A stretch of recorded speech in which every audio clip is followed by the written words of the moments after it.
అందరికీ నమస్కారం. ఈరోజు ఈ వీడియోలో నా ఈవినింగ్ రొటీన్ షేర్ చేస్తున్నాను. మధ్యాహ్నం భోజనం తర్వాత మా చిన్నమ్మాయి చాలాసేపు పడుకుంటుంది. నేను పక్కనుంటే ఇంకొంచెం హాయిగా ఎక్కువసేపు పడుకుంటుంది. నాకు కూడా ఏం పని లేకపోతే తన దగ్గరే కాసేపు పడుకుంటాను. మా అమ్మాయిని ఇంకా స్కూల్కి పంపించకపోవడానికి నేను ముందు వీడియోస్లో చాలా రీజన్స్ చెప్పాను కదా, ఇది కూడా ఇంకొక రీజను. నా దృష్టిలో పిల్లలకి ఒక 5-6 ఏళ్ళు వచ్చేంత వరకు వాళ్ళకి కంటి నిండా నిద్ర, కడుపు నిండా తిండి, ఒంటి నిండా ఆటలు ఉండాలి. మధ్యాహ్నం అంతా ప్రతిరోజు హాయిగా సాలిడ్గా ఒక 3-4 గంటలు పడుకుంటుంది. 1 గంటకు అలా పడుకుంటుంది. వాళ్ళ అక్క స్కూల్ నుంచి వచ్చే టైంకి లేస్తుంది. ఇంకా వచ్చిన దగ్గర నుంచి వాళ్ళ అక్కతో ఆడుకుంటుంది. నాకేమైనా పనులు ఉన్నాయనుకోండి, తన్ని పడుకోబెట్టేసి నేను వచ్చి చేసుకుంటాను. లేదు అంటే తనతో పాటు కాసేపు నేను కూడా పడుకుంటాను. నేను నా చిన్నప్పుడు ఫస్ట్ క్లాస్ వరకు స్కూల్కి వెళ్ళలేదు. నాకు తెలిసి అందరూ అంతేలేండి. అప్పట్లో ఈ ప్రీ స్కూళ్ళు, నర్సరీలు, ప్రీ నర్సరీలు ఇలాంటివి ఏం లేవు కాబట్టి హాయిగా మన చైల్డ్హుడ్ అంతా బాగుంది. మరి స్కూల్లో చైల్డ్హుడ్ బాగోదా, స్పాయిల్ అయిపోతుందా అంటే నా ఉద్దేశం అది కాదు. తర్వాత ఎలాగో లైఫ్ అంతా ఒక 10 ఏళ్ళు స్కూల్లో, ఒక 5-6 ఏళ్ళు కాలేజీలోనే గడిచిపోతుంది కదా. ఇప్పటి నుంచినే ఎందుకు ఇబ్బంది పెట్టడం అనిపిస్తుంది మాకు. ఇంట్లో అనుకోండి వాళ్ళ రాజ్యంలా ఉంటుంది. వాళ్ళకి నచ్చింది తీస్తారు, ఆడుకుంటారు, కావాల్సింది తీసుకుని తింటారు, పడుకుంటారు. అదే స్కూల్లో అనుకోండి టీచర్స్కి భయపడి గప్చిప్గా రోజంతా అలాగే కామ్గా కూర్చోవాలి. ఇంకొకటి, ఇంతకు ముందు రోజుల్లో అనుకోండి ఆడపిల్లలు పుట్టింట్లో ఉండేవాళ్ళు, పెళ్లి వరకే ఉండేవాళ్ళు, తర్వాత అత్తగారింటికి వెళ్ళిపోయేవాళ్ళు. మగపిల్లలు మాత్రం వాళ్ళ అమ్మ వాళ్ళ ఇంట్లోనే ఉండేవాళ్ళు. ఈ రోజుల్లో అయితే ఆడవాళ్ళు మగవాళ్ళని లేదు. ఉద్యోగాలు, వ్యాపారాల రీత్యా తల్లిదండ్రుల దగ్గర ఎవరు ఉండట్లేదు. నేను కరెక్ట్గా మా అమ్మ నాన్న దగ్గర ఉన్నది 15 సంవత్సరాలు మాత్రమే. 10th క్లాస్ వరకే ఉన్నాను. ఇంటర్మీడియట్ హాస్టల్, ఇంజనీరింగ్ హాస్టల్, తర్వాత పెళ్ళి. మనిషి జీవితం యావరేజ్గా ఒక 70 ఏళ్ళు వేసుకుంటే కేవలం 10 నుంచి 15 సంవత్సరాలు మాత్రమే పిల్లలు తల్లిదండ్రుల దగ్గర ఉంటున్నారు. దానిలోనూ సగం టైం స్కూల్లోనే అయిపోతుంది. ప్రపంచంలో ఉండే ప్రతి తల్లిదండ్రులు పిల్లల సుఖం కోసం, వాళ్ళ భవిష్యత్తు కోసమే కష్టపడుతూ ఉంటారు. కానీ వాళ్ళతో గడిపే టైం మాత్రం ఎక్కడో మిస్ అవుతున్నారనిపిస్తుంది నాకు. రెక్కలు వచ్చే వరకే పక్షి కూడా పిల్లలతో ఉంటుందని అంటారు కదా, కానీ అసలు రెక్కలు రాకముందే పిల్లల్ని తీసుకెళ్ళి స్కూల్లో పడేస్తున్నారు అనిపిస్తుంది. ఎక్కడో చదువు అనే ఒక్క కారణంతో పిల్లల్ని బాగా ఇబ్బంది పెట్టేస్తున్నామేమో అనిపిస్తుంది నాకు. అందరూ చదువుకోవాలి, అది బాగా అవసరం మనకి, కానీ అదొకటే జీవితం కాదేమో అనిపిస్తుంది. నేనైతే నా పిల్లల్ని ఎక్కువ టైం నాతో ఉంచుకోవాలనుకుంటాను. అందుకని కొంచెం ఎర్లీగా స్కూల్లో అది జాయిన్ చేయము, 5 ఏళ్ళు నిండే వరకు. మా పెద్దమ్మాయి స్కూల్ నుంచి వచ్చే టైం అయింది. పాపం అనిపిస్తుంది నాకు. ఆ బ్యాగ్ మోసుకొస్తూ పాపం ఎంత బరువు ఉంటుందో ఆ బ్యాగ్. తప్పదులేండి, ఎప్పుడు పడాల్సిన కష్టం అప్పుడే పడాలి.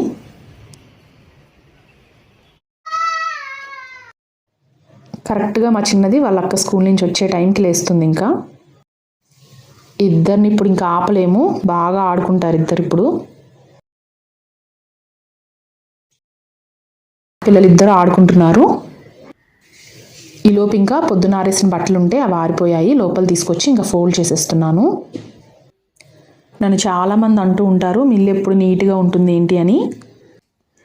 అసలు ఇంట్లో 2 పిల్లలు ఉంటే ఇల్లు ఎలా నీట్గా ఉంటుంది?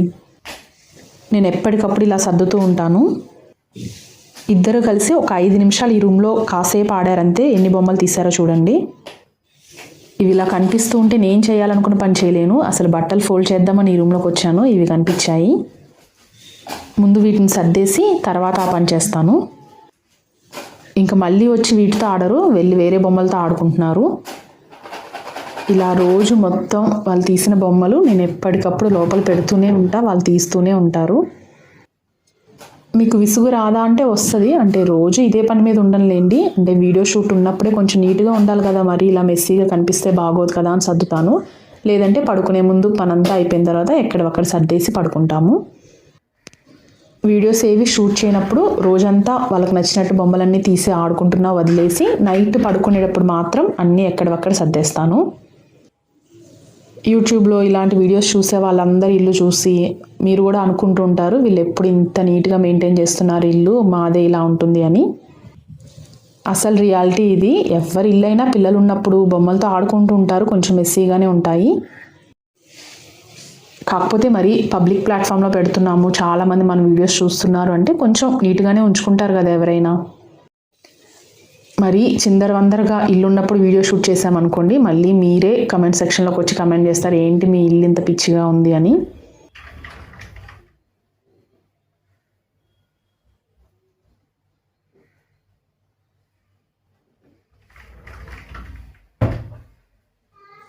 ఇంకా పిల్లలిద్దరు ఆడుకుంటున్నారు. ఈవినింగ్ ఏదైనా స్నాక్స్ చేసి పెడదామని చెప్పి పొద్దున్నే నేను పచ్చిశనగపప్పుని నానబెట్టేసాను. ఇలా నేను ఇంట్లో వాడే ఏ పప్పు దినుసులైనా సరే నానబెట్టే ముందే ఒక 2-3 సార్లు బాగా కడిగేస్తాను. నానిపోయిన తర్వాత వాడే ముందు ఇంకొకసారి కడుగుతాను. ఎందుకంటే ఈ రోజుల్లో నేను అబ్జర్వ్ చేస్తుంది ఏంటంటే ఇంటికి తెచ్చిన పప్పు దినుసులు ఏవి పురుగు రావట్లేదు. దానికి సంతోషపడాలి కదా అని అనుకోకండి. నిజంగా చెప్పాలంటే అలా పురుగు రావట్లేదు ఏదైనా సరే అని అనుకుంటే కనుక దాని గురించి భయపడాలి. ఎందుకంటే పురుగు పట్టకుండా వాటిలో ఏ ఒక పౌడర్స్ కలిపారు అని. ఇదనే కాదు, ఏ పప్పు అయినా సరే, మినప్పప్పు, కందిపప్పు ఏదైనా సరే ఒక 2-3 సార్లు కడిగి వాడుకోండి, మంచిది.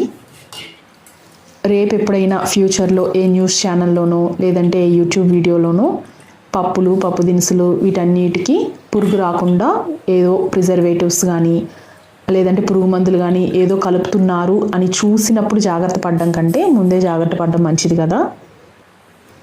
జరిగేది ఏదైనా మన వరకు రావడానికి కొంచెం టైం పడుతుంది. ఈలోపు జరగాల్సిన నష్టం జరిగిపోతుంది. ఇప్పుడు అంటున్నారు కదా పాలల్లో కల్తీ జరుగుతుంది, పన్నీర్లో కల్తీ జరుగుతుంది, చికెన్లో కల్తీ జరుగుతుంది అని. నాకు అది ఒక 6-7 ఏళ్ల క్రితమే తెలుసు. మా పెద్ద పాప పుట్టిన తర్వాత పిల్లలకి మంచి ఆరోగ్యం ఆహారం పెట్టాలి అని తెలుసుకున్నప్పుడు వాటి గురించి తెలుసుకుంటున్న క్రమంలోనే నాకు అర్థమైంది. అప్పట్లోనే నేను అప్పటి నుంచినే పాలు, చికెన్ ఇలాంటి వాటిలో కొంచెం జాగ్రత్తగానే ఉంటున్నాను.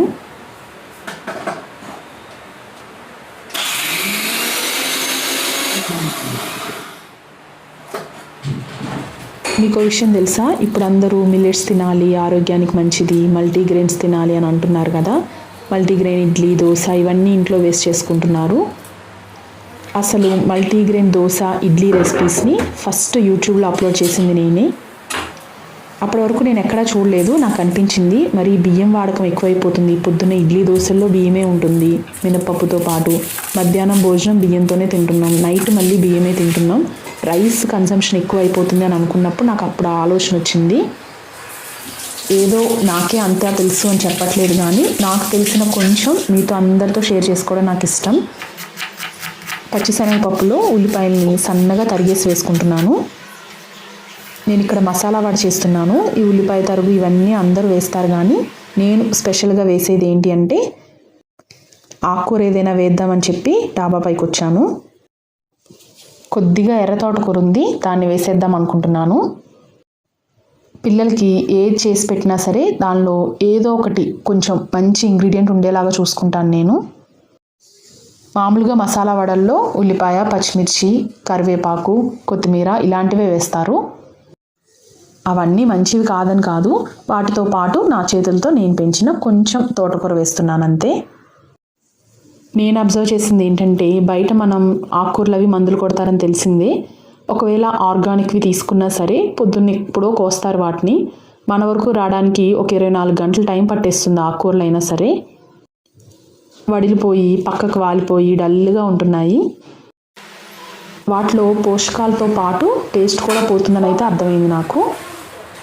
అప్పటికప్పుడు మన పెరట్లో తుంచి తెచ్చుకున్న ఆకుకూర టేస్ట్కి బయట ఎంత ఆర్గానిక్ అయినా సరే బయట కొనుక్కొచ్చిన టేస్ట్కి చాలా తేడా ఉంటుంది. భలే క్రిస్పీగా ఉంటాయి ఆకులు కూడా. నేను ఇప్పుడు వీటిని కట్ చేస్తున్నప్పుడే మీకు అర్థమవుతుంది చూడండి.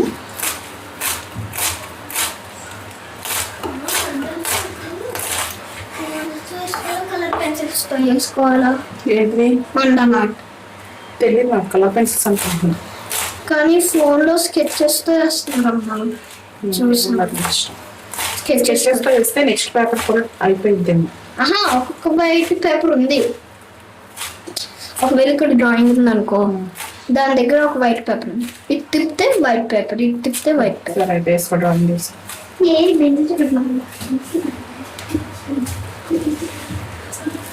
ఆకులు చూస్తారా ఎలా సౌండ్ వస్తున్నాయో, ఆ సౌండ్ మన బయట నుంచి తెచ్చుకున్న ఆకుకూరలకు ఉండదు, ఇది ఫ్రెష్గా తెంచి పెట్టుకున్నప్పుడే వస్తుంది. మా అమ్మాయి ఏదో వచ్చి డ్రాయింగ్ గురించి అడుగుతుంది, ఏదో డ్రాయింగ్ వేసుకుంటాను అని. తోటకూరని సన్నగా తరిగి పెట్టేసుకున్నాను, దాన్ని కూడా వేసేసుకుంటున్నాను.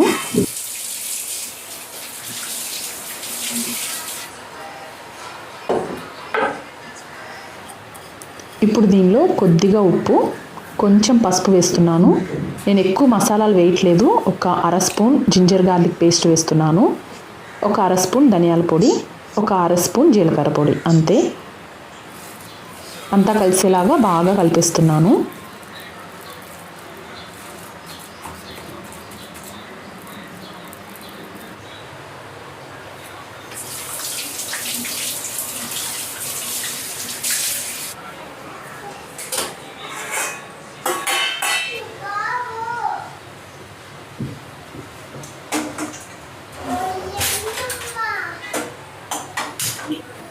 ఇప్పుడు స్టవ్ మీద ప్యాన్ పెట్టుకుని డీప్ ఫ్రై కోసం కొద్దిగా ఆయిల్ వేసుకుంటున్నాను. నేను ఇక్కడ కోల్డ్ ప్రెస్డ్ సన్ఫ్లవర్ ఆయిల్ వాడుతున్నాను.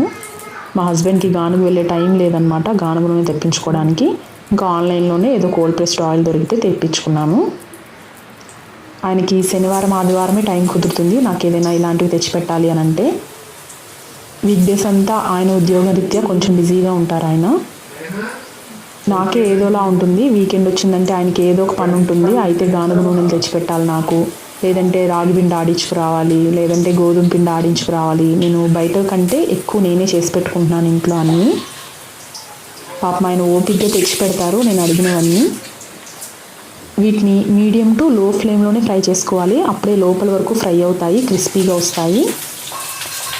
ఫ్లేమ్ హైలో పెట్టి వేయించామనుకోండి పైనంతా బ్రౌన్ కలర్ లేదా డార్క్ బ్రౌన్ కలర్ వచ్చేస్తుంది, లోపలంతా పచ్చిగానే ఉంటాయి.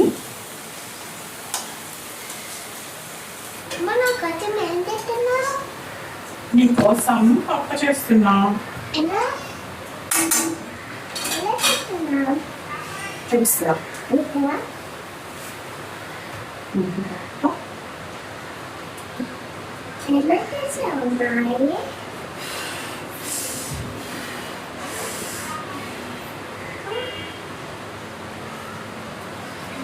బాగుందా? సూపర్గా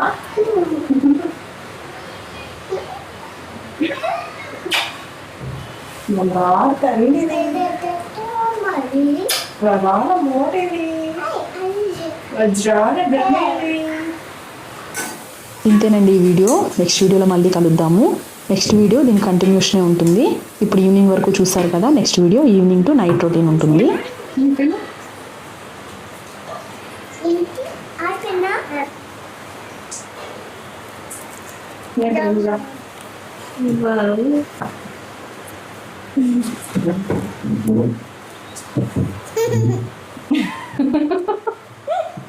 ఏంటది? మొత్తం ప్లేట్ అంతా దాంట్లో ఒకటేం తింటావు నువ్వు?